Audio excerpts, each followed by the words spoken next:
എന്റെ ചോദ്യത്തിന് മറുപടി ഇല്ലേ മൂന്നാക്കൂ? ഉണ്ടെങ്കിൽ വായി തുറന്ന് പറയ്. കൊള്ളാവല്ലോ. അമ്മമാര് കാണിക്കുന്ന കൊള്ളരായ്മകൾക്കെല്ലാം മക്കൾ മറുപടി പറയണോ? ഇതെന്താ വെള്ളരിക്കപ്പെടണോ?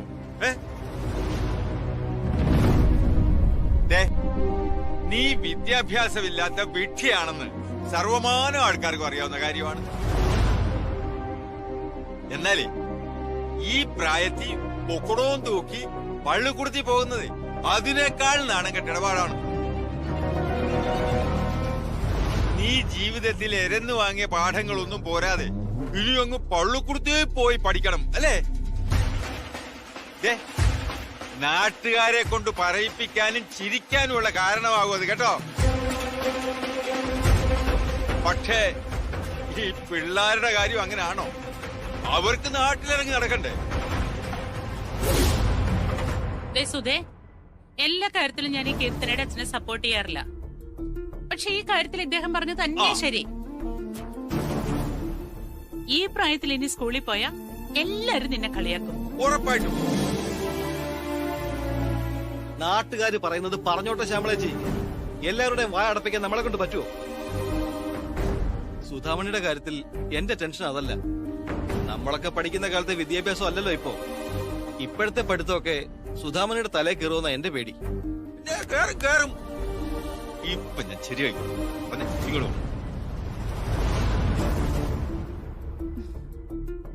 ഇപ്പൊ തന്നെ ഇത്രയും പ്രശ്നങ്ങളുള്ളപ്പോ പുതിയൊരു പ്രശ്നത്തിൽ ചെന്ന് ചാടാൻ ചേച്ചിക്ക് എന്താ വട്ടുണ്ടോ? മക്കളെ വെറുപ്പിച്ച് എന്തിനാ ചേച്ചി ഉള്ള സമാധാനം കൂടി കളയുന്നേ? അല്ലെങ്കിൽ തന്നെ ഇനി പഠിച്ചിട്ട് എന്താ പ്രയോജനം?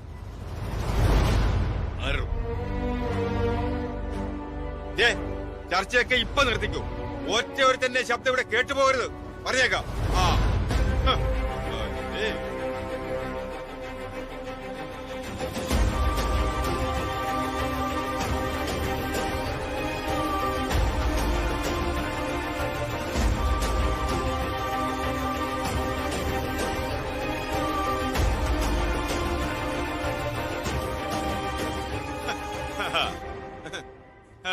എല്ലാരും കണ്ടല്ലോ. അപ്പോ ഏട്ടത്തി വലിയ കലിപ്പിലാണല്ലേ? പിന്നല്ലാതെ. അത് പക്ഷെ ഞാൻ എങ്ങനെയെങ്കിലും മാനേജ് ചെയ്തോളാം. പക്ഷെ അമ്മയുടെ കാര്യത്തില് നമുക്ക് എന്താണ് സഹറ ചെയ്യാൻ പറ്റുക? ഒന്നാലോചിച്ചാ ഇതിന്റെ യഥാർത്ഥ കാരണക്കാര് നമ്മള് തന്നെയാ ബാലുട്ട. ഓരോ തവണയും അമ്മയുടെ വിവരക്കേടിനെയും അറിവില്ലായ്മയും കുറിച്ച് പറഞ്ഞ് അമ്മയെ പിരിയേറ്റിയത് നമ്മൾ തന്നെയാ. അപ്പോഴൊക്കെ അമ്മ ഇങ്ങനൊരു തീരുമാനത്തിലെത്തുമെന്ന് നമ്മൾ ചിന്തിക്കണമായിരുന്നു. അമ്മ സ്കൂളിൽ പോകാൻ പോകുന്നതും മറ്റുള്ളവരുടെ കുത്തുവാക്കളിൽ നിന്ന് രക്ഷപ്പെടാൻ ശ്രമിക്കുന്നതും ഒക്കെ തികച്ചും അമ്മയുടെ വ്യക്തിപരമായ കാര്യമായിട്ടാ. അത് നമ്മളെ ഒരു തരത്തിലും ബാധിക്കാനേ പോകുന്നില്ല. പക്ഷെ ഇതിന്റെ യഥാർത്ഥ പ്രശ്നം കിടക്കുന്നത് അവിടെയല്ല Sagar. I am seriously worried about Meenakshi. ഞാനും അതെ. അവൾ വല്ലാതെ അപ്സെറ്റാ. എങ്ങാനും അവളുടെ സ്കൂളിൽ അമ്മയ്ക്ക് അഡ്മിഷൻ കിട്ടിയാ അവളെ ഒരു രീതിയിലും പറഞ്ഞ് സമാധാനിക്കാൻ പറ്റുമെന്ന് തോന്നുന്നില്ല. മീനാക്ഷിയുടെ സ്കൂളിൽ അഡ്മിഷൻ വാങ്ങണമെന്ന് അമ്മ തീരുമാനിച്ചിട്ടുണ്ടെങ്കിൽ ഏത് വിധേനയും അമ്മ അത് വാങ്ങിയിരിക്കും. അത് ഉറപ്പാ. അത് പക്ഷേ ഏട്ടൻ വിചാരിക്കുന്ന പോലെ അത്ര എളുപ്പമൊന്നും അല്ല. സ്കൂൾ ഒരു പക്ഷെ അതിന് തയ്യാറായാൽ പോലും ഇതിനെയൊക്കെ നിയന്ത്രിക്കുന്ന ഒരു ഗവേണിംഗ് ബോഡി ഉണ്ടല്ലോ, സർക്കാരിന്റെ. അവിടെ നിന്ന് NOC കിട്ടാതെ അവർക്ക് അമ്മയെ കൊണ്ട് പബ്ലിക് എക്സാമിന് അപ്പിയർ ചെയ്യിപ്പിക്കാൻ പറ്റുമോ? പറ്റില്ല. അതുകൊണ്ട് സ്കൂൾ അങ്ങനെ ഒരു റിസ്ക് എടുക്കില്ല. ഒരു വശത്ത് അമ്മയും മറുവശത്ത് മീനാക്ഷി, ഇനി ഒരു ഭാഗത്ത് അപർണയും. തികഞ്ഞു. ഇവരുടെ ഇടയിൽ കിടന്ന് ഞാൻ എരിഞ്ഞ് തീരത്തേ ഉള്ളൂ. ഇത് പെണ്ണുങ്ങളുടെ ലോക ബ്രോ. ഇന്ന് തന്നെ കണ്ടില്ലേ മീനു അമ്മയോട് സംസാരിച്ച രീതി? അമ്മയ്ക്ക് എന്ത് തോന്നും, ആ മനസ്സ് എത്ര വേദനിച്ചിട്ടുണ്ടാവുമെന്ന് അവൾ ചിന്തിച്ചോ? അതും പോട്ടെ, അമ്മയുടെ ഫോൺ അവൾ ഒരിക്കലും അങ്ങനെ മാനിപ്പുലേറ്റ് ചെയ്യാൻ പാടില്ലായിരുന്നു. ഏട്ടൻ അവളോടൊന്ന് സംസാരിക്കണം, കാര്യങ്ങൾ പറഞ്ഞ് മനസ്സിലാക്കണം. ഒരു പരിധി കഴിഞ്ഞാ പിന്നെ അവള് നമ്മളെ കയ്യിൽ നിന്നൊന്നും വരില്ല. ഞാൻ മീനുവിനോട് സംസാരിച്ചു നോക്കാം. എനിക്ക് ആ മാർത്താണ്ഡം പിള്ളയെ ഒന്ന് ഡീൽ ചെയ്യണം. അമ്മയോട് ഇന്ന് അയാൾ പറഞ്ഞ വർത്തമാനത്തിന് ഞാനൊരു 8ന്റെ പണി അയാൾക്ക് കൊടുക്കും ബാലുവേട്ട. ദയവ് ചെയ്ത് ഇനി നീയായിട്ടൊരു പ്രശ്നത്തിനും പോകരുത്. ഇവിടെ ആവശ്യത്തിലധികം പ്രശ്നങ്ങൾ ഇപ്പൊ തന്നെയുണ്ട്. പക്ഷെ അയാളൊന്ന് പേടിക്കണം. അതിനു വേണ്ട പണി ഞാൻ ഒപ്പിക്കും. വേണ്ടാന്ന് പറഞ്ഞാ വേണ്ട. ഞാൻ ഉടനെ ഒന്നിനും പോകുന്നില്ല. ആയുധം കൈക്കൊണ്ടിരുന്നാൽ മാത്രം മതി ബായി. എടുത്ത് പ്രയോഗിക്കൊന്നും വേണ്ട. നമ്മളോട് ആളുകൾക്ക് ഒരു പേടി തോന്നാൻ അതൊക്കെ ധാരാളം. എനിക്ക് മനസ്സിലായില്ല. ഒക്കെ വഴിയേ മനസ്സിലാവും.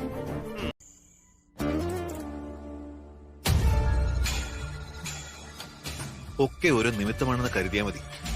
വീണ്ടും ഞാൻ കിരണിനെ കണ്ടതും അവൻ ഇങ്ങോട്ട് വിളിച്ചപ്പോ അവൻ വരാൻ തയ്യാറായതും അപർണ മോളുടെ പാർട്ടിക്ക് അവനെ ക്ഷണിക്കാൻ തോന്നിയതൊക്കെ മറ്റു ചില കാര്യങ്ങളിലേക്കുള്ള സൂചനയാണെന്ന് വച്ചോളൂ യാമിനി. ഇതിപ്പോ എത്ര ഇൻസിഡന്റ് ആയി. അവള് കാണിക്കുന്നത് പ്രായത്തിന്റെ തിളപ്പാണെന്ന് വെക്കാം. നിങ്ങളോ?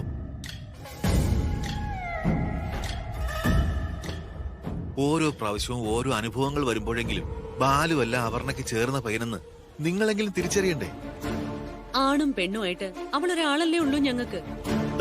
ഇതാണ് അവളോടുള്ള നിങ്ങളെ ഈ മനോഭാവമാണ് നിങ്ങൾ പോലും അറിയാതെ അവള് നൈസായിട്ട് മുതലെടുക്കുന്നത്. ഞാൻ ഇനി എന്ത് ചെയ്യണോന്നാ സന്ദീപേട്ടൻ പറയുന്നത്?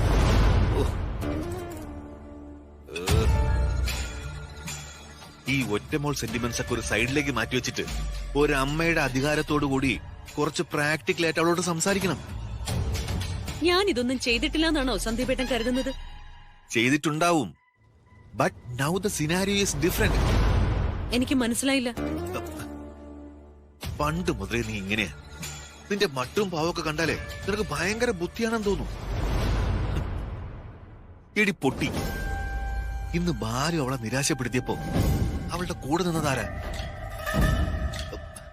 കിരണല്ലേ? അങ്ങനെയെങ്കിലും അവര് കാണുകയും സംസാരിക്കുകയും ചെയ്തല്ലോ. നമ്മളൊന്ന് മനസ്സ് വെച്ചാ ആ പരിചയം ഒരു സൗഹൃദത്തിലേക്കും ഒരു കല്യാണത്തിലേക്കും വളർത്താൻ അധികം ബുദ്ധിമുട്ടുണ്ടാവില്ല.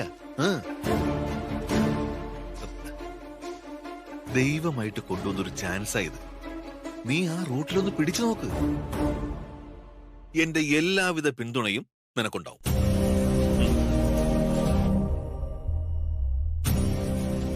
അതൊരു ചെറിയ ടാസ്ക് അല്ല ഏട്ടാ.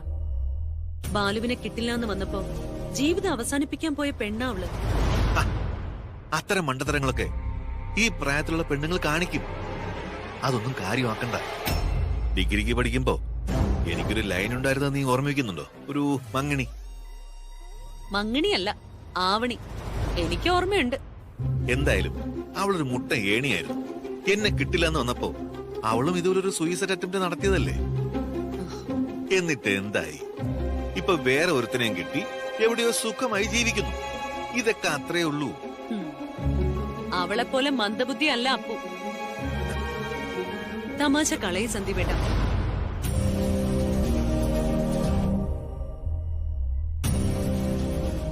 എന്റെ മനസ്സില് വീണ്ടും ഒരു നേരിയ പ്രതീക്ഷ തോന്നുന്നു. എക്സാക്ട്ലി. ബാലുവിന്റെ താലി അപ്പുവിന്റെ കഴുത്തിൽ ഇതുവരെ വീണിട്ടില്ലല്ലോ. വീഴുന്നത് വരെ അവളെ നല്ല വഴിക്ക് നയിക്കാനുള്ള അവസരങ്ങൾ നമ്മുടെ മുന്നിലുണ്ട് യാമിനി.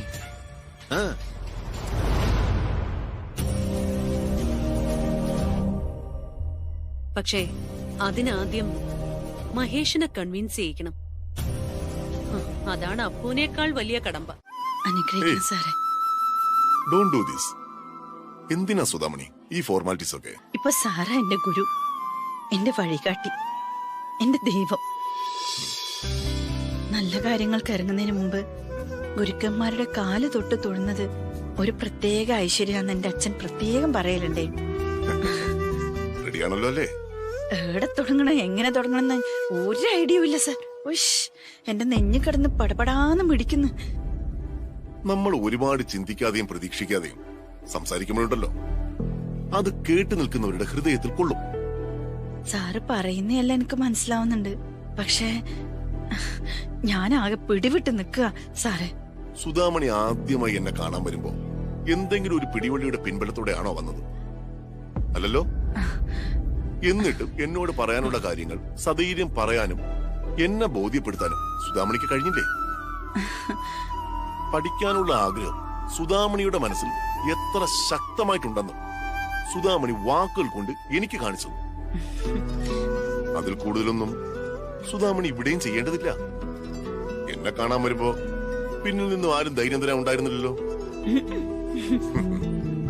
ഇപ്പൊ ഞാനില്ലേ? അതുകൊണ്ട് ഒരു നെഞ്ചെടുപ്പും വേണ്ട. ധൈര്യമായിട്ട് മുന്നോട്ട് വയ്ക്കോ. സുധാമണിക്ക് പറയാനുള്ള കാര്യങ്ങൾ മുഴുവൻ ഒരു തടസ്സവും കൂടാതെ അവരുടെ മുന്നിലങ്ങ് പറഞ്ഞേക്ക്. സുധാമണിയുടെ സ്വതസിദ്ധമായ സ്റ്റൈലിൽ. പക്ഷേ ഹാളിലെ ബൾബൊന്നും എറിഞ്ഞു പൊട്ടിക്കരുത്. നമ്മൾ കലർപ്പില്ലാതെ സംസാരിക്കുമ്പോഴാണ് മറ്റൊരാളുടെ ഹൃദയത്തിൽ നമുക്ക് ഇടം പിടിക്കാൻ പറ്റുക. അതുകൊണ്ട് സ്വന്തം നിലപാടിൽ ഉറച്ചു നിന്നുകൊണ്ട് ഹൃദയത്തിന്റെ ഭാഷയിൽ സംസാരിക്കുക. ഓക്കെ? Okay sir. ഞാൻ 100% കോൺഫിഡന്റ് ആണ്. ഈ കടമ്പ സുധാമണിക്ക് ഈസി ആയിട്ട് കടക്കാൻ പറ്റും. All the best. അപ്പൊ കേറാം. ശരി സർ. വരും. ഇപ്പൊ ഇല്ലായിരിക്കും, പക്ഷെ എന്തിനും ഏതിനും ഒരു തുടക്കം എപ്പായാലും ഉണ്ടാവണ്ടല്ലേ? പ്രായമായവരെയും സാധാരണ സ്കൂളിൽ പഠിപ്പിക്കുന്നതിന്റെ തുടക്കം എന്നിലൂടെ ഈ സ്കൂളിൽ നിന്നാവാലോ. എന്റെ ആവശ്യം ന്യായമല്ലേ സർ? അതെ. ഭൂമി ഉരുണ്ടതാണെന്ന് ആദ്യമായി പറഞ്ഞപ്പോ ഗലീലിയോയെ ആളുകൾ കളിയാക്കി. പുരോഗമനവാദികളായ രാജാറാം മോഹൻ റോയിയും ഗായത്രി ബായിയെ മറ്റും ആളുകൾ പുച്ഛത്തോടെ നോക്കിയിരുന്നു. സത്യാഗ്രഹവും അഹിംസയും തുടക്കത്തിൽ അവഗണിക്കപ്പെട്ട ആശയങ്ങളായിരുന്നു.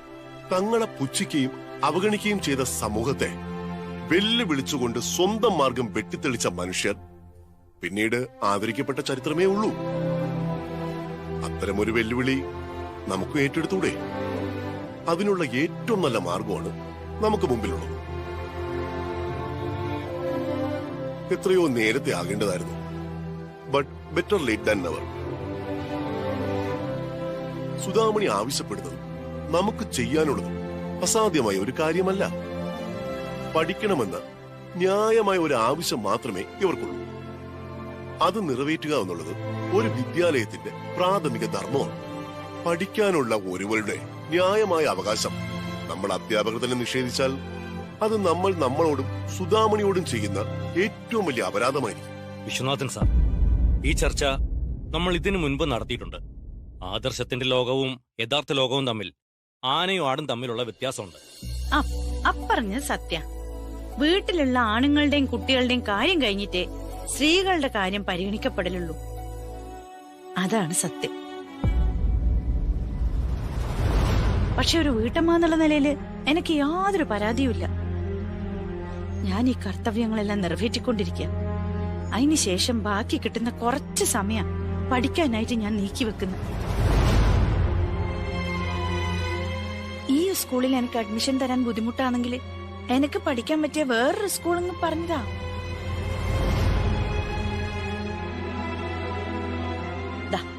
ഈ മൗനാന്ന് സഹായം തേടി ഒരു പിച്ചക്കാരിനെ പോലെ എന്നെ ഇങ്ങളെ മുന്നിലെത്തിച്ച്.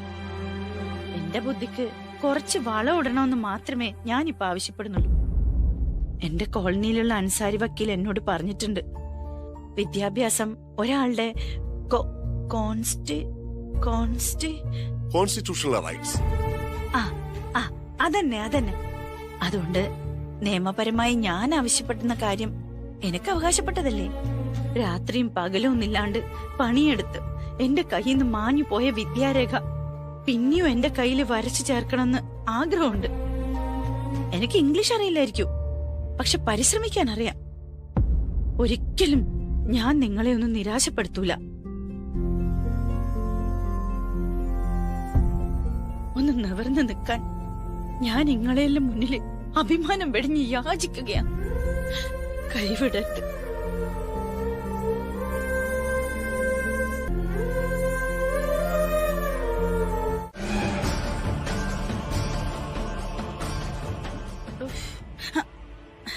കിട്ടിയ സാർ, എനിക്ക് അഡ്മിഷൻ കിട്ടിയ. വോട്ടിംഗ് ടൈ ആയി സുധാമണി. ടൈയോ? അതെ. എന്നുവെച്ചാ ഞാൻ ഒഴികെയുള്ള 2 പേർ സുധാമണിക്ക് അനുകൂലമായും 2 പേർ സുധാമണിയുടെ അഡ്മിഷനെ എതിർത്തും വോട്ട് ചെയ്തു. So it's a tie. അത് സാരമില്ല. ക്രിക്കറ്റില് സാറ് കണ്ടിട്ടില്ലേ, 2 ടീമുകൾക്ക് ഒരേ സ്കോർ വന്നാ പിന്നെ സൂപ്പർ ഓവറില ആര് ജയിക്കുന്നു തീരുമാനിക്കുന്നത്. ഈടിയും സൂപ്പർ ഓവറിൽ നമ്മൾ ഉറപ്പായിട്ട് ജയിക്കും. അതങ്ങനെ ഉറപ്പിച്ച് പറയാൻ പറ്റുമോ? 2 ആൾ എന്റെ ഭാഗത്തും 2 ആൾ എനിക്ക് എതിരെ നിൽക്കുമല്ലേ ഇപ്പോ. അതെ. സാറിന്റെ വോട്ട് എനിക്ക് തന്നാ മതി. അപ്പോ 3-2 അങ്ങനെ നോക്കുമ്പോ നമ്മൾ ജയിച്ചില്ലേ?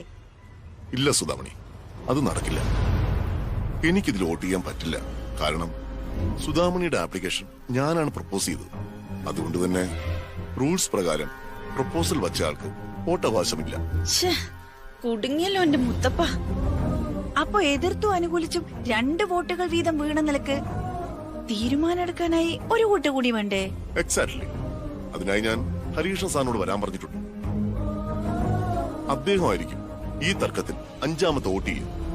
അദ്ദേഹത്തിന്റെ വോട്ട് സുധാമണിയെ സംബന്ധിച്ച് വളരെ നിർണായകമാണ്. എന്തെന്നായിരിക്കും ഹരികൃഷ്ണൻ സാറിന്റെ തീരുമാനം? അതെനിക്ക് പറയാൻ കഴിയില്ലല്ലോ. ഹരീഷൻ സാർ ചെറുപ്പമാണ്, ബുദ്ധിശാലിയാണ്. പക്ഷെ അദ്ദേഹത്തിന്റെ തീരുമാനങ്ങൾ ആർക്കും പ്രവചിക്കാനാവില്ല. Let's hope for the best. എന്തെന്ന്? അനുകൂലമായ ഒരു തീരുമാനം ഹരീഷ്ണന്റെ ഭാഗത്തു നിന്നുണ്ടാകുമെന്ന് തന്നെ നമുക്ക് പ്രതീക്ഷിക്കാം. നമുക്കതല്ലേ പറ്റൂ. All the best.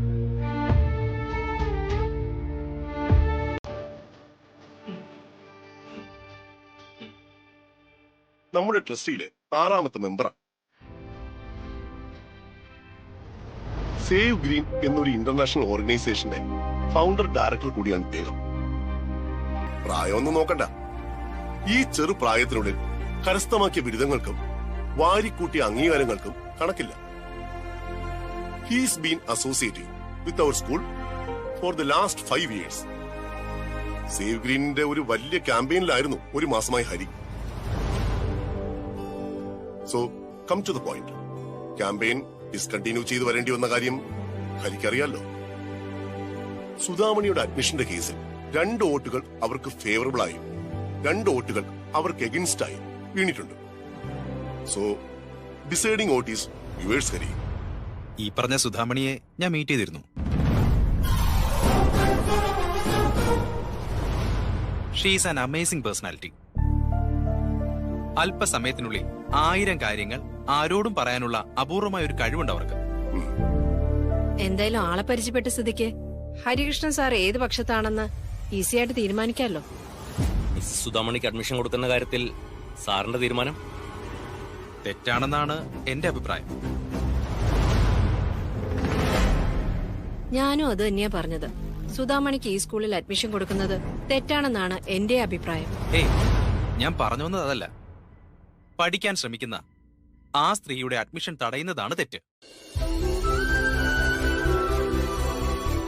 നല്ല പുളിയുള്ള മാങ്ങ പഴുക്കുമ്പോ നന്നായി മധുരിക്കില്ലേ? പുളിമാങ്ങയുടെ സ്വാദ് പോലും മാറുമെങ്കിൽ സുധാമണിയുടെ രീതികൾ എന്തുകൊണ്ട് മാറിക്കൂടാ? സി, ഈ സ്കൂൾ കോമ്പൗണ്ടിൽ നിൽക്കുന്ന എല്ലാ മരങ്ങളും വിശ്വനാഥൻ സാറിന്റെ അമ്മ നട്ടതാണ്. ആ മരങ്ങളിൽ നിന്ന് കിട്ടുന്ന ഒരു ഫലം പോലും തനിക്കൊരിക്കലും കഴിക്കാൻ സാധിക്കില്ലെന്ന് ആ അമ്മയ്ക്ക് അറിയായിരുന്നു. എന്നിട്ടും അവർ ഈ മരങ്ങൾ നട്ടത് അടുത്ത തലമുറയ്ക്ക് ഇതിൽ നിന്നുള്ള മധുരഫലങ്ങൾ കഴിക്കാൻ സാധിക്കുമല്ലോ എന്ന് കരുതിയിട്ടാണ്. അതേ ചിന്താഗതിയാണ് നമ്മളും വച്ചു പുലർത്തേണ്ടത്. വിശ്വനാഥൻ സാറിന് ഓർമ്മയുണ്ടോ? അന്ന് നൈറ്റ് സ്കൂൾ ആരംഭിക്കുമ്പോൾ തന്നെ അത് പരാജയമായിരിക്കുമെന്നാണ് നമ്മളൊക്കെ കരുതിയത്. എന്നാൽ ജനങ്ങൾ അത് സ്വീകരിക്കുകയും ആ പദ്ധതി വിജയിക്കുകയും ചെയ്തു. ബട്ട് അൺഫോർച്ചുനേറ്റ്ലി സുധാമണിയെ പോലെയുള്ള സ്ത്രീകൾക്ക് നൈറ്റ് സ്കൂളിന്റെ നിലവിലുള്ള ടൈമിംഗ്സ് അഡ്ജസ്റ്റ് ചെയ്യാൻ കഴിയുന്നില്ല. So we need A solution for them. വിജ്ഞാന സമ്പാദനത്തിനായി പ്രായമോ സമയപരിധിയോ ഒരു മാനദണ്ഡമാകരുത്. ആർക്ക് എപ്പോ വേണമെങ്കിലും വിദ്യ ആർജിക്കാമെന്നുള്ള ഒരു അവസ്ഥ സംജാതമാകണം. അങ്ങനെയാണെങ്കിൽ ഇക്കാര്യത്തിൽ നിലവിലുള്ള നിയമങ്ങളെ നമ്മൾ എങ്ങനെ മറികടക്കും? നിയമങ്ങൾ ഉണ്ടാക്കിയിരിക്കുന്നത് നമ്മുടെ സൗകര്യത്തിന് വേണ്ടിയല്ലേ സാർ?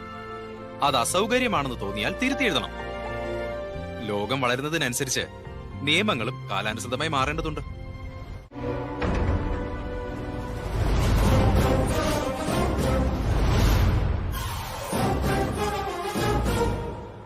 എന്ത് പണിയാ സുധാമണി നിങ്ങൾ ഈ കാണിച്ചത്? ഞാൻ എന്ത് കാണിച്ചു? സ്കൂളിന്റെ മുന്നിൽ വെച്ച് സൈക്കിളിൽ വന്നിറങ്ങുന്ന ഒരാളെ നിങ്ങൾ കണ്ടിരുന്നോ? കണ്ടിനെ. നിങ്ങൾ അയാൾ ആ സൈക്കിളിന്റെ വിലയുടെ കാര്യം പറഞ്ഞ് കളിയാക്കിന്ന് കേട്ടു. ഓ, ഞാൻ അതിന്റെ വില ചോദിച്ചു എന്നുള്ള സത്യ. അയാള് പറഞ്ഞ വില എനക്കത്ര വിശ്വാസമായിട്ടുമില്ല. ഇല്ല സർ, ഞാൻ ഓറെ കളിയാക്കിയിട്ടൊന്നും ഇല്ലപ്പാ. പക്ഷെ അയാൾ അങ്ങനെയൊന്നുമല്ലോ പറഞ്ഞത്. അയാൾ ഓഫീസിൽ വന്ന് സുധാമണി അയാളെ കളിയാക്കി എന്നൊരു കംപ്ലൈന്റ് തന്നിട്ടുണ്ട്. ഉയ്യ്, ആ കുട്ടി എന്നോട് നന്നായിട്ട് തന്നെയാണല്ലോ സംസാരിച്ചേ. ഞാൻ അനാവശ്യമായിട്ട് അയാളോട് ഒന്നും പറഞ്ഞിട്ടുമില്ല. എന്നിട്ട് ഓഫീസിൽ വന്നിട്ട് എനിക്കെതിരെ കംപ്ലൈന്റ് ചെയ്യാനാ? എന്തെന്നല്ല അപ്പ കേൾക്കുന്ന? എന്ത് മനുഷ്യരാ ഇവരല്ലോ.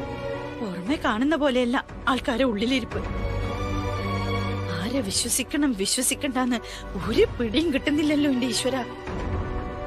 സുധാമണി, ആ സർ, ആ കംപ്ലൈന്റ് കാരണം സുധാമണിയുടെ അഡ്മിഷൻ ഹരികൃഷ്ണൻ സാറിന്റെ വോട്ടോടുകൂടി ട്രസ്റ്റ് അംഗീകരിച്ചു.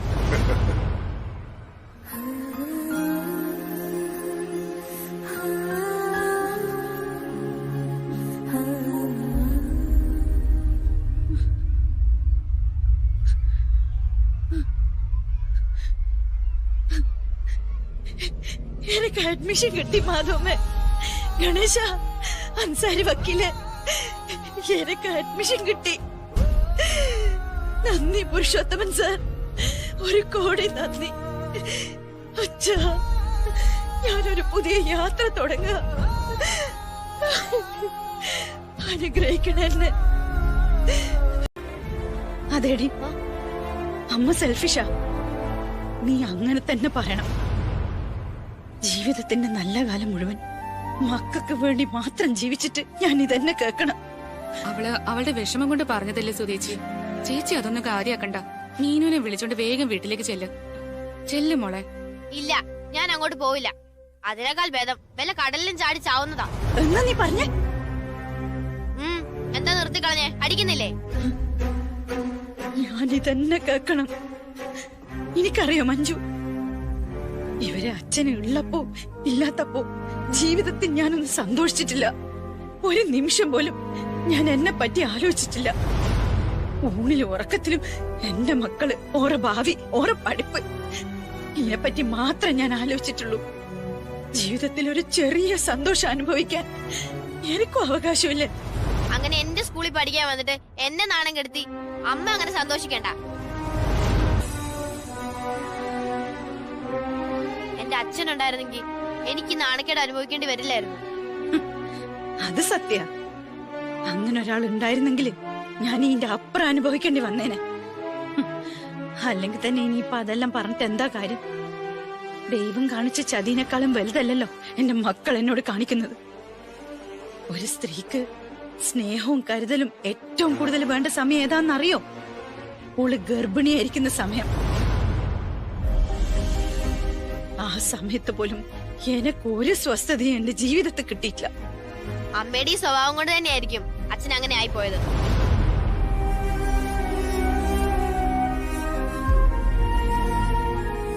അമ്മ ഇപ്പൊ പറഞ്ഞല്ലോ, മക്കൾക്ക് വേണ്ടി മാത്രമാണ് ഇതുവരെ അമ്മ ജീവിച്ചതെന്ന്.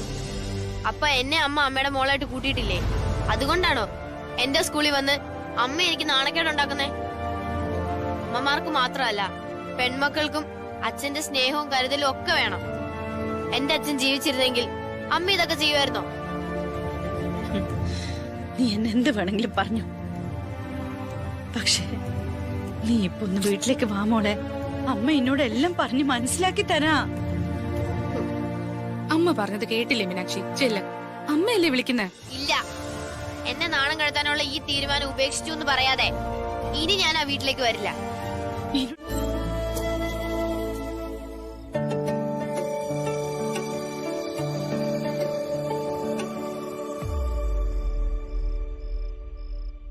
അമ്മ കാരണം മോന്റെ മനസ്സമാധാനം പോയല്ലേ?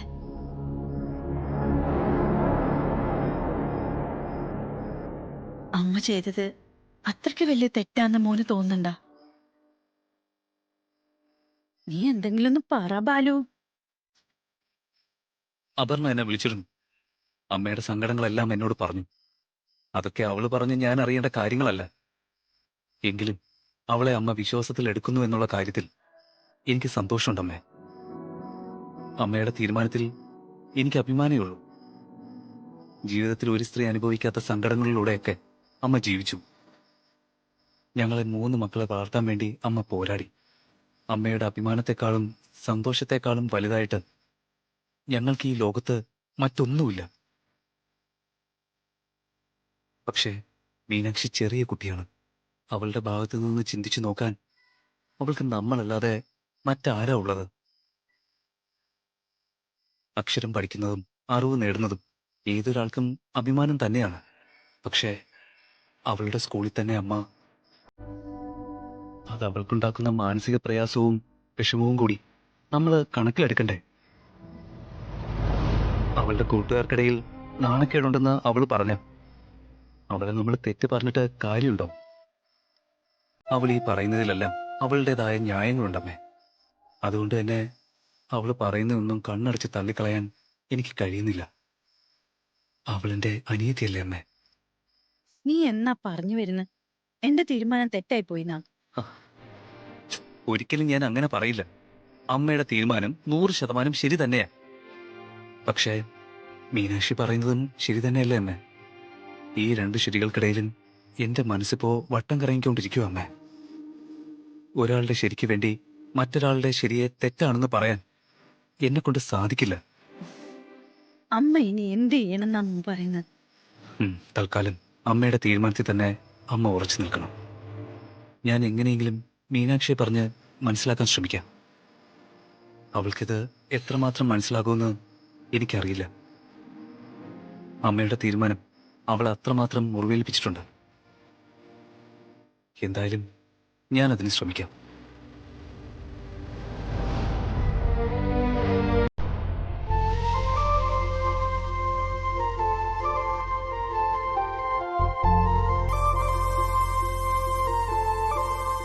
ഇന്ന് ഏത് സാരിയാ ഉടുക്കണ്ടേ? ഇതാ.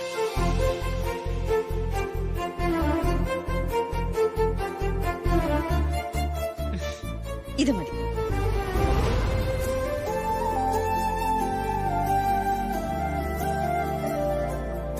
ഓക്കെ അല്ലേ?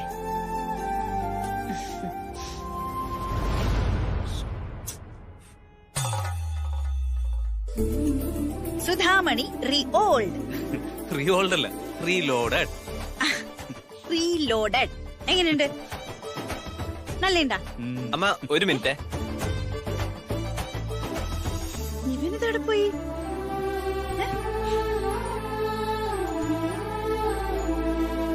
എന്നും ഞങ്ങൾ പോകാൻ തുടങ്ങുമ്പോ അമ്മയല്ലേ ഞങ്ങൾക്ക് ഭക്ഷണം തരുന്നത്? അമ്മയുടെ കൈ കൊണ്ടുള്ള ആഹാരം കഴിച്ച ഞങ്ങളുടെ ജീവിതത്തിലെ എല്ലാ നല്ല ദിവസവും ആരംഭിച്ചത്. അതുകൊണ്ട് അമ്മയുടെ ലൈഫിലെ ഏറ്റവും പ്രധാനപ്പെട്ട ഈ ദിവസം അമ്മ ഞങ്ങൾ തരുന്ന ഭക്ഷണം കഴിച്ചിട്ട് പോയാ മതി. അമ്മ വാ തുറന്നേ.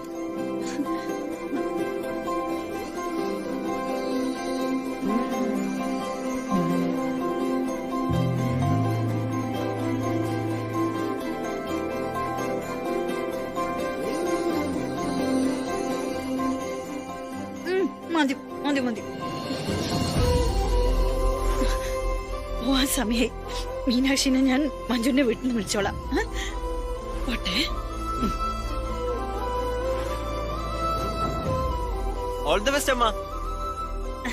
താങ്ക്സ് മൈ സാഗർ എലിയാസ് ജാക്കി.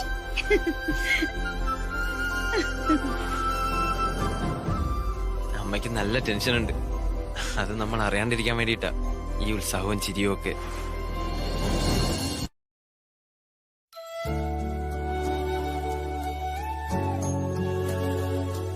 മോളെ മീനു, മീനാക്ഷി എണീക്ക് മോളെ. മോളെ വേണ്ട സുധേച്ചി, അവളെ വിളിക്കണ്ട. അവൾ ഇന്ന് സ്കൂളിൽ വരുന്നില്ലെന്ന് ഉറച്ച വാശിയില്ല. അതെങ്ങനെയാ ശരിയാവുക? ഓള് സ്കൂളിൽ പോയിട്ടില്ലെങ്കിൽ ഓളെ അറ്റൻഡൻസ് നഷ്ടപ്പെടൂലേ? ഇന്ന് പഠിപ്പിക്കുന്ന പാഠഭാഗങ്ങളെല്ലാം പിന്നെ എങ്ങനെയാ ഓള് പഠിക്കുക? എന്നോടുള്ള ദേഷ്യത്തിന്റെ പേരില് സ്കൂളിൽ പോകാണ്ടിരിക്കാൻ ഞാൻ സമ്മതിക്കൂല. മീനാക്ഷി മോളെ സ്കൂളിൽ പോകാൻ സമയമായി. ചേച്ചി ഞാൻ പറയുന്നത് ഒന്ന് കേൾക്ക്. ഇപ്പൊ അവളെ നിർബന്ധിച്ച് വിളിച്ചുണർത്തിയ അത് കൂടുതൽ പ്രശ്നമാവേ ഉള്ളൂ. ഇപ്പോഴത്തെ കുട്ടികൾക്കാണെങ്കിൽ അച്ഛനമ്മമാര് സ്കൂളിൽ കൊണ്ടുവിടാൻ ചെല്ലുന്നത് പോലും ഇഷ്ടാവില്ല. അവരുടെ അനുവാദമില്ലാതെ സ്കൂളിൽ പോയി അവരുടെ ടീച്ചറെ കാണുന്നതോ പഠനകാര്യങ്ങൾ അന്വേഷിക്കുന്നതോ ഒന്നും അവർക്ക് ഇഷ്ടാവില്ല. സ്കൂളും കൂട്ടുകാരും അവരുടെ കളിച്ചിരികളും അവരുടെ സന്തോഷങ്ങളും ഒക്കെ ഒരു പ്രത്യേക ലോകമായിട്ടാ അവർ കാണുന്നത്.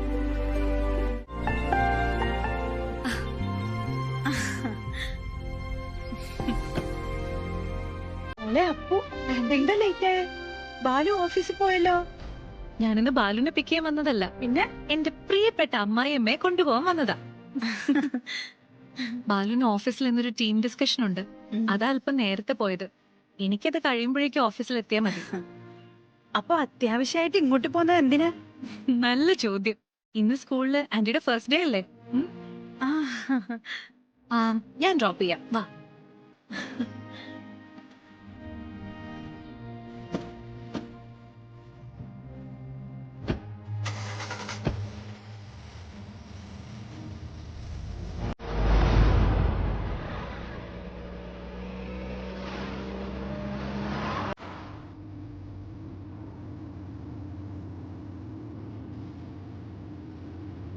അപ്പോ എനിക്കിപ്പോ എന്നാ തോന്നുന്നറിയാ? എന്താ? ഒരമ്മ മോളെ സ്കൂളിൽ കൊണ്ടുപോകാൻ വിടുന്ന പോലെ ഒരു തോന്നൽ. ആഹാ, അത് കൊള്ളാലോ. എന്നെ ഈ ചെറിയ പ്രായത്തിൽ തന്നെ സ്കൂളിൽ പഠിക്കുന്ന കുട്ടിയുടെ അമ്മയാക്കിയല്ലേ? അയ്യോ അല്ല മോളെ, ഞാൻ ഈ പ്രായത്തില് എന്നെ തന്നെ ഒരു വിദ്യാർത്ഥിനിയാക്കിയതാ.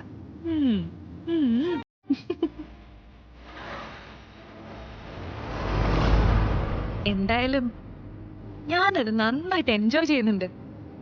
സ്വന്തം അമ്മായിയമ്മയെ പഠിക്കാനായി സ്കൂളിലേക്ക് കൊണ്ടുപോകാനുള്ള ഭാഗ്യം മറ്റൊരു മരുമകൾക്കും കിട്ടിയിട്ടുണ്ടാവില്ല. ഈ പ്രായത്തിൽ സ്കൂളിൽ പോകുന്ന അമ്മായി അമ്മമാരും ഉണ്ടാവില്ലല്ലോ. ഇനി അഥവാ ഉണ്ടെങ്കിൽ തന്നെ അവരെ സ്കൂളിൽ കൊണ്ടുപോകുന്ന ഒരു മരുമോളും ഉണ്ടാവില്ല.